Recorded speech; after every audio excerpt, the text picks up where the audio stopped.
یک چند سال پیش جوان بودم، یک کمک تو از زندگی خسته شده بودم. مرا گفتن فلانی شخص بسیار خوب آدم است، اگه پیش ازی بری شاید بر تو چی کنه، یک کمک راه را نجات بر پیدا بکنه. پیش ازی که من رفتم گفتم چی کنم؟ ماچ کو دست مرا گفتم مرا دستته چی از فی قلب کس مملو است از ایمان از توحید. خب مثل پیش تانک تیل بری بگه که تانک ما دیگه می چیزم پر است، مرا دست حال دیگه اگر تایم دست ما دیگه تا اندل زدم میره. چی میکنی صاحب؟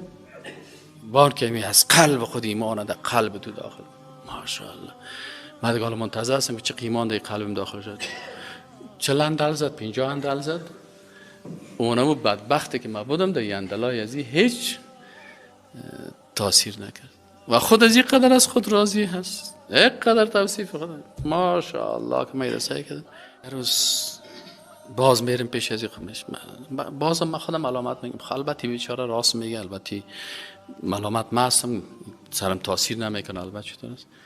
خود چند وقت بعد از این شد که دیگر روز در مجلس شیشتیم گفت کلتان الله بگوین، الله بگوین، الله بگوین. گفتم بچشم سبینه الله میگیم. الله گفتن خب خوب گپ است، خب چی کنیم دیگه؟ نه الله که میگفتین در وادی الله گفتن باز، چون شما الله را نمیبینین وقتی که میگین الله الله دیگه شما چی کنین؟ باز چهره مرا در چشمتان بیاری.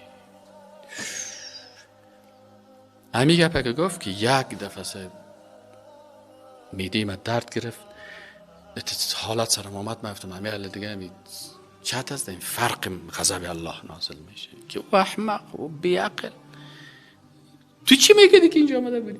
از همین اتاق برآمدم دیگه بیرون یک 4 دیوالی بوده، 4 دیوالی دیگه در آمدیم کلمه دمی خواب میپرتم. یا الله غضبت سر من نازل میشه. همین یک فرصت مرا یا الله بده دیگه، بد کردیم که اینجا آمدیم.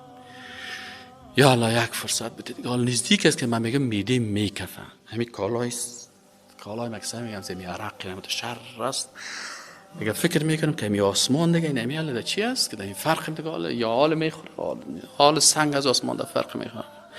خود توبه و استغفار و توبه و استغفار بگریز که نمیگه صاحب از اینجا گریختم. آمدم دیگه وضو کردم، به بارگاه الله به سجده افتادم که یا پاک پروردگارم چی بدبخت انسان از این پیش از گرفتیم.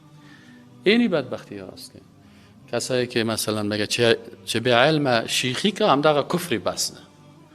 من میگم البته این مطلب میگن کدام که پسانی که نه، ولی هر کسی مطلب گفته بسیار آدم هوشیار بوده.